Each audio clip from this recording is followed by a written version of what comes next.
Learn how to create code with an AIPRM prompt.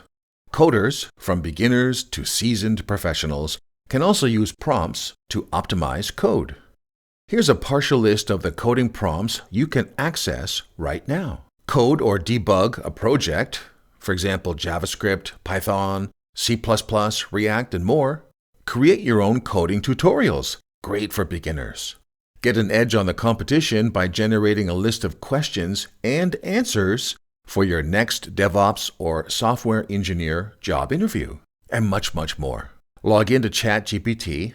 On the dashboard, click the Topic field. In this example, I select Software Engineering. You can also narrow the list of options by selecting an activity. In this example, I select Web Development. Scan the field for a prompt that matches your needs. You can also type a keyword into the search bar. Select a prompt, add values to the variable fields if required, configure other settings, and click the Send Message icon. ChatGPT generates the code. That's it. Now you know how to create and debug code with AIPRM prompts.